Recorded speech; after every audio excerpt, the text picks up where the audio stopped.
Kavita will now garland Dr. Swamy.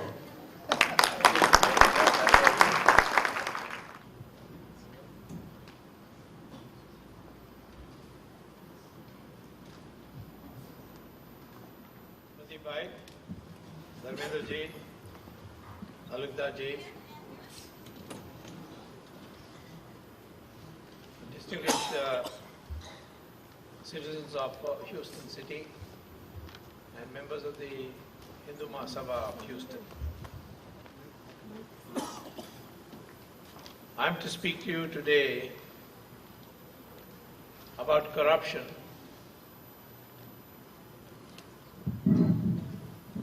and its cure. And I'll address what I am going to say in three parts. First, I'll try to define corruption, because there's the word is used very loosely for almost everything. Second is why it's bad for the country.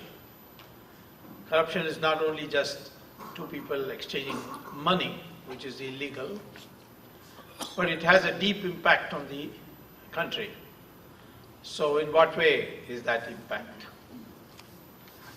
And then finally I'll deal with the question of cure. Corruption for us has to be necessarily the misuse of public office for private gain. We cannot make everything corruption. Taking money in a dowry as a dowry is not corruption, it's extortion. The Congress party recently accused Swami Ramdev of himself engaging in corruption by accepting black money. Now Congress had no explanation how is that black money. He said it's in cash, he accepts it in cash. Supposing I'm a very corrupt person and I have a lot of black money and I carry it in my pocket and I go and buy taxi, and when the fare, time to come for me to pay the fare comes and I take out the cash and give it to the taxi driver. The taxi driver, by accepting that cash, cannot be called corrupt because the money was black. A, he doesn't know, and B, there is no misuse of office. We are concerned essentially that people place faith in public officials and they are supposed to serve the country and do what is best for the country. And if they only do what's best for them, then that is corruption, that's misuse of office.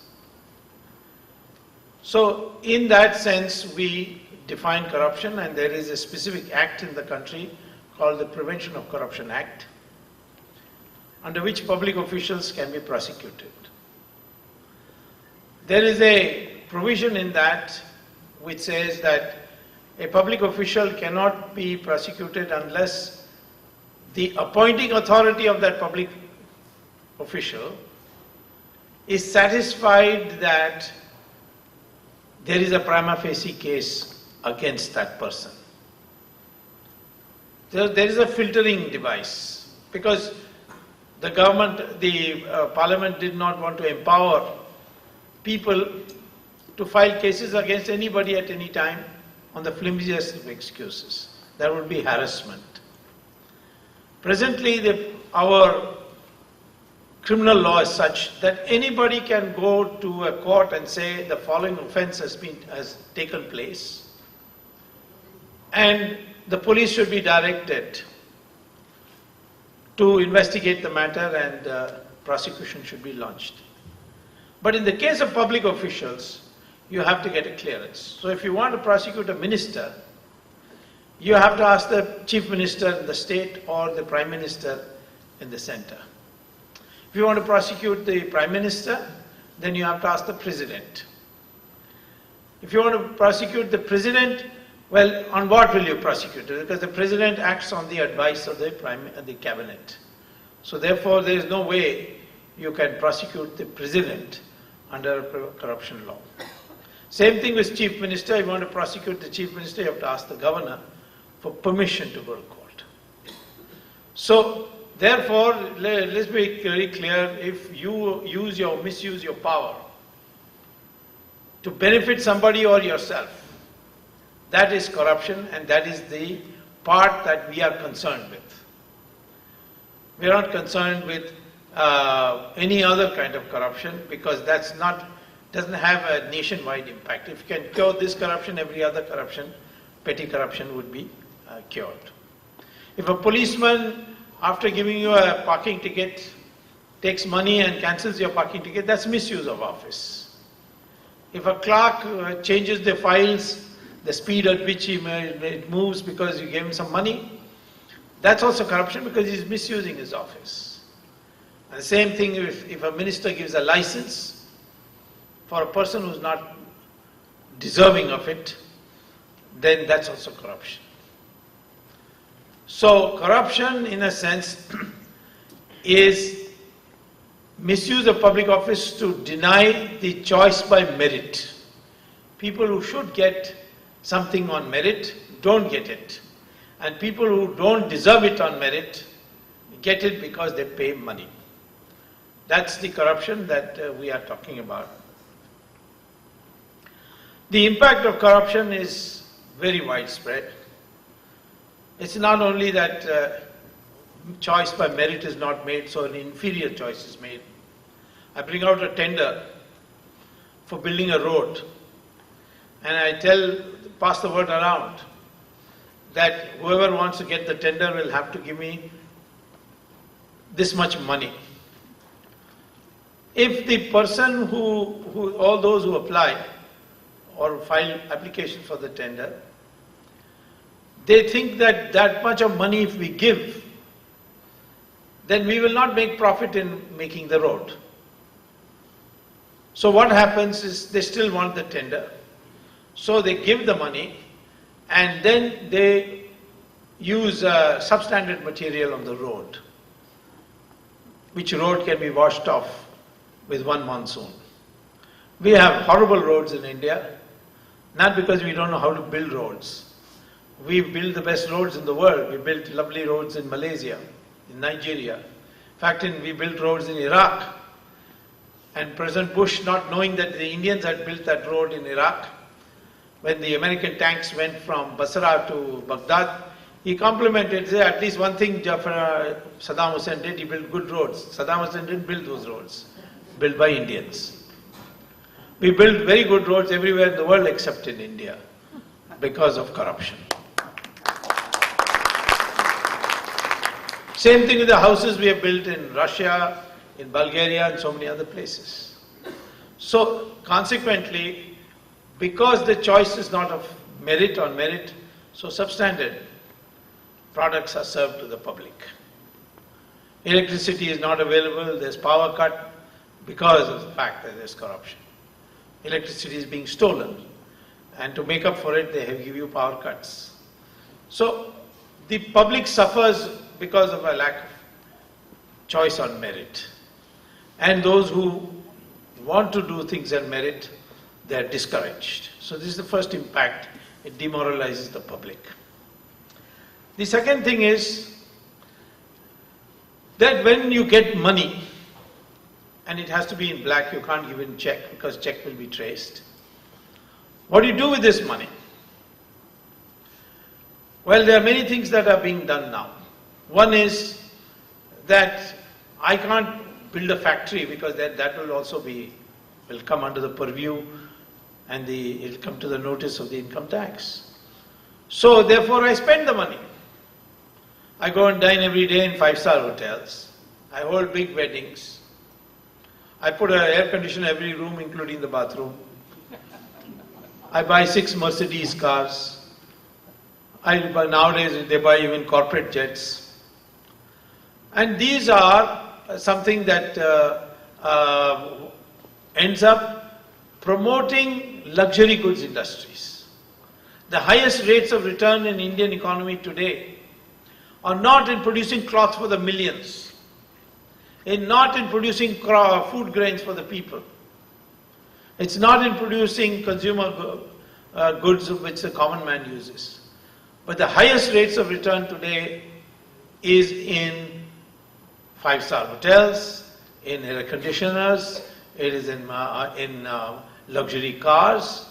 These are the places where you get the maximum return. So what happens is the market forces then propel you to invest more and more in luxury goods and less in common man's good. And the whole investment priorities of your country, they get distorted. Today in India, over 70% of our investment goes directly or indirectly to produce luxury goods. This we cannot accept because so many people are poor and they require a better deal. Similarly, the money is used now because forward trading is allowed in food grains and agricultural products. This black money is used to, when the farmer is ready to bring the food grains, sugar cane, all these things to the market. Industrialists with black money, or politicians with black money, they buy these and prevent them from going to the market, and then they put it in the godowns. And then when the prices rise, they sell. And having, since they sell that at that stage, there's inflation. India is having a growth rate of 9% per year and an inflation rate of 16% per year. This is against the laws of economics. If the supplies expand, the prices should come down. But in India, supply is also expanding and prices also going up because of hoarding. Third thing is a device which Mr. Chidambaram has perfected at the advice of his boss, Sonia Gandhi. And that is, Sonia Gandhi once is supposed to have complained to Mr. Chidambaram when he was finance minister, that these Swiss people, they are quite shameless people. They take our deposits and then they, instead of paying us interest, they charge us a service charge. So we have to pay them to keep our money. So we have to find some way by which money can be earned. So a new financial derivative was invented by the government of India, which is called participatory notes. Nowhere in any country in the world, not a single other country in the world, has this participatory note. And what is this participatory note? You send your money by Hala abroad, and then with this cash, you go to Morgan Stanley or to Fidelity Investments, and on the counter you put this cash and say, give me a participatory note. So they'll give you a piece of paper which will only have the amount, it will not have your name, it will have nothing. You take that participatory note and come back to India, and then through one of the mutual funds, you buy shares. After intimating the Reserve Bank that you've got this participatory note and you're going to use it. In fact, the mutual fund will do the informing to the Reserve Bank. Then this money infusion that has come into the stock market suddenly raises the stock market prices. At the height of the stock market prices, which you think is the height, you sell out. And that money that you get in rupees from the stockbroker, with your participatory note, you go to the Reserve Bank and they are obliged under the law, to convert the entire amount into foreign exchange and give it to you. And you can take it abroad. The SEBI, this Security Exchange Bureau of India, which is an oversight body like your Security Exchange Commission here in the United States, the law has been passed to exempt participatory note from examination by SEBI. Otherwise, if tomorrow you go honestly and buy shares, SEBI will ask you a question. Where did you get the money from? Who did you buy the shares from? And where are you going to put your shares? All kinds of questions they will ask you. But on participatory note, no questions. There was only one loophole in all this, that this participatory note, because you sell it at the top, you make a capital gains. So there's a capital gains tax. So to exempt that, Mr. Chidambaram brought a new regulation that if you come through Mauritius, on a $1 company and invest in the stock market, then no capital gains tax, because Mauritius is a poor country, a brotherly country, so we are going to exempt Mauritius. Today, Mauritius is the largest supplier of foreign investment to India. What has Mauritius got? It's supplying more foreign investment to India than the United States. Mauritius, what is there? There are beaches there, gambling casinos there. How they are investing so much? This is all your money going by that route and coming back. So here again, you find that your stock market is getting rigged. Your agriculture market is rigged. Your investment priorities have been rigged. The whole economy has got rigged. And therefore tomorrow, one of these days it can collapse. That's why we are having these stock market crashes, booms and busts all the time. So look at the impact of corruption. It's not a minister getting some money and becoming rich. It is actually impacting the whole economy. It impacts your national security also. Because the Hawala is done by people who generally, 99.9%, owe allegiance to ISI of Pakistan. So Pakistan obviously would know who's putting money abroad, who's doing Hawala operations abroad. They can blackmail you with it. And with that blackmail, they can acquire certain advantages. You will be surprised to know that India, when it prints its currency notes, has to import currency paper. It doesn't produce currency paper. The finance ministry decided that they will buy this currency paper from England from a company called De La Rue. The intelligence bureau said, please don't buy it from De La Rue, because De La Rue also sells currency paper to Pakistan. So they will buy because these currency papers are watermark and things like that. Then they will, after all, businessmen or business companies abroad or business companies abroad. Pakistanis will buy currency paper of India, ask them to print more and take it and then use that to bring in forged notes into India. ISI today is now supplying 15% of your money supply through fake currency notes. And these fake currency notes are being used for financing terrorists. Pakistan over these last few years has developed such a network in India with this money that now no more need for a Kasab to come from Pakistan to blow up Bombay. Homegrown, unemployed youths have been recruited, radicalized, and now every city of India has got a cell of the Indian Mujahideen, which has affiliations to the Al-Qaeda. So your national security has also been affected. And once this greed for money starts growing, then you're prepared to do anything. What has happened in this 2G spectrum case? And why did I take it?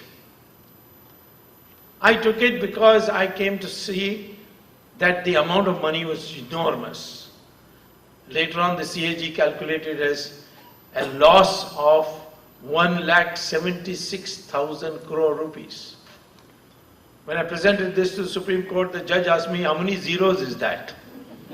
I said 11 zeros. He said, Baap re Baap, I've never seen so many zeros in my life. This is the magnitude of corruption that is taking place in India today. Because it's a growing economy. Telecom is growing so fast. We were in 2001 only 40 million handsets. Today we have 700 million handsets. Huge market and growing. Because now people have two, 3 handsets. So consequently, when this 2G spectrum, what is this 2G spectrum? You see, if I can simplify it, I don't want to do too much injustice to the science of airwaves, but let me simplify it. When you speak on a cordless phone, only your voice can go. And it goes in long cycles. If you want to send email and SMS, then you have to have a higher frequency. That's called the second generation or 2G. A lot of people don't know what 2G is. In fact, I asked Manmohan Singh once what is 2G, jokingly, and he said Sonia G and Rahul G.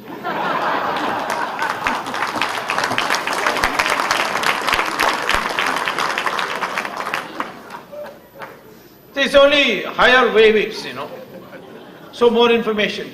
If you want to send video of you talking and seeing the other person who's received the phone, then you have to have 3G, which is even more higher frequency. And the sky has to be partitioned. So it's a limited resource. And when the demand goes up, the price for spectrum should go up. But both Raja and later I found out Chidambaram together were empowered to decide the price. And what price did they decide? They decided that we will give spectrum in 2008 at the price that was prevailing in 2001. That means the price which was 10 times more in 2008 was sold at 1/10 the price in 2001. So this is the first thing, and this is what has caused the loss. If you had sold it at the market price in 2008, the country would have got 1,76,000, that's about $44 billion. $44 billion extra, by which you could have wiped out your deficit, you could have financed your infrastructure, so many things you could have done with it.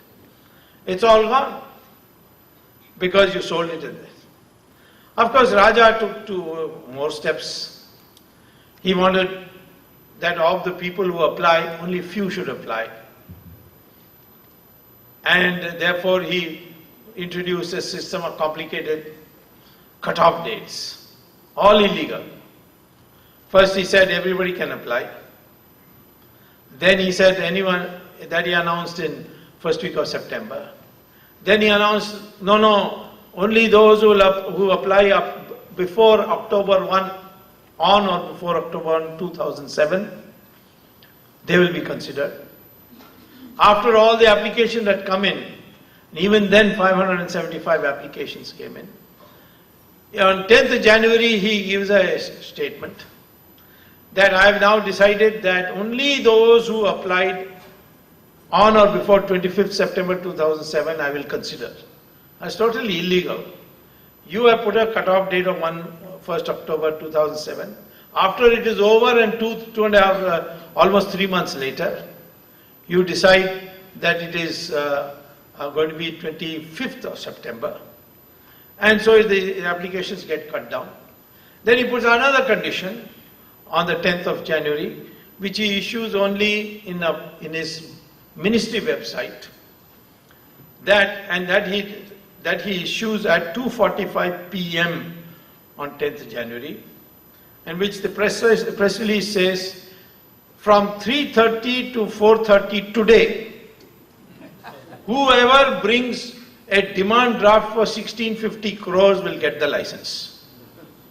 Now you tell me in India you can't even get 1 crore demand draft in such a short time of 45 minutes. Yet 9 companies came with demand drafts. Obviously they had advance information. 2 of those companies were not even telecom companies. They were real estate companies. One was called Swan and the other was called Unitech. And both of them were sitting in Raja's room when their press release was being released. And they already had got the demand drafts. And as soon as the announcement came, they were ushered in by his private secretary and they were given the license. Since they had no experience whatsoever, they didn't have a single tower, they had no equipment. What did they do? They went and sold their licenses to 2 foreign companies. The rule in the Telecom Act is that unless you have worked on the license for 3 years, you cannot sell. Broken the law. And he allowed these 2 companies to sell. They sold it at 8 times. The market price was 10 times. But they sold it at 8 times to 2 companies. Tata sold it to Docomo for 13 times. All these 9 companies ended up having got the license at a low price. They sold at least a part of their shares to foreign companies. But Swan and Telecom, they went to such an extreme that one of them sold it to Etisalat, Dubai-based company, and the other sold it to Telenor, a Norwegian company which does all its business in Pakistan and Bangladesh. Now, surprisingly, the Home Ministry had an advisory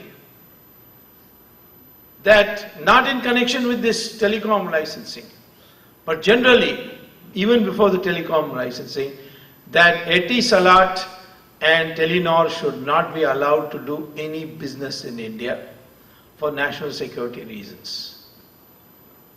Because Etisalat is, according to Intelligence Bureau, a front for the ISI of Pakistan. And its India company, Etisalat DB, its MD called Shahid Balwaz, he is an agent or an associate of Dawood Ibrahim. And as far as Telenor is concerned, although it's a Norwegian company, they said they buy the equipment from the Chinese army. And the Chinese army's telecom equipment can do both. It can also do cyber warfare. And so if they do business in India, then during a war, a possible war between India and China, this equipment can then be used for making all your computers of the Defense Department, Defense Ministry, null and void. So they said this, but it was disregarded. By then Chidambaram had become Home Minister. He should have known. There was some widespread criticism in the country why they were allowed to be sold. So Raja has written a office note which I got a copy of, in which he says that there's a note to his secretaries and officials. There's so much criticism that I allowed Swan and Unitech to sell off their companies to Etisalat and Telenor. But it was Mr. Chidambaram who told me that I can do it and I should do it. Then if Raja is in jail, what is Chidambaram doing outside the jail?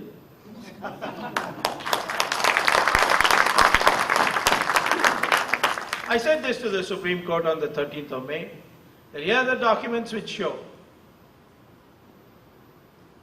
that Mr. Chidambaram was as much a party to the decisions as Raja is. And if Raja is being prosecuted and is in jail for it, then Chidambaram should go. The court said we want a full hearing on this, and they have fixed 24th August because earlier I could not accept the date because I was to teach at Harvard. I teach every year in the summer at Harvard University. I teach economics. So I requested the court gave me 24th. I'm reasonably sure that after 24th, Mr. Chidambaram will also be in Tihar jail.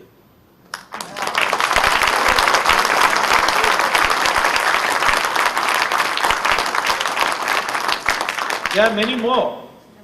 Raja went first, then Kandimori, soon Dayanidhi Maran, because he forced one of the telecom companies to sell to a Malaysian who has LTT connections. I mean, these people have no patriotism at all. This is what corruption does. When you want to just make more money, look for every shortcut to make money. And if Raja has gone in, some Rani must go in also. Even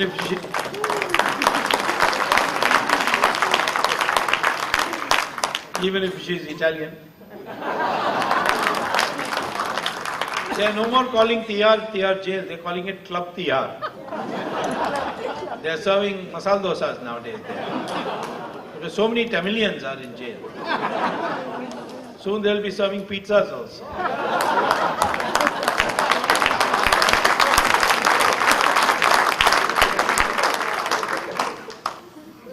So you have today, because of corruption, your economy distorted.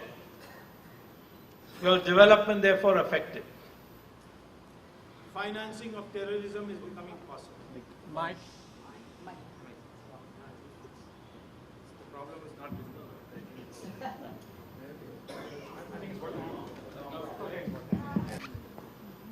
Then it spreads, you see. There's a huge influx of people from Bangladesh. The BSF is supposed to stop it. And they are in full strength there. But once the culture of corruption comes, the BSF takes money and lets them in. Now people say this is communal to point this out. I say, how can it be? After all, when partition was created, the British said there are Muslims who cannot bear to live with Hindus.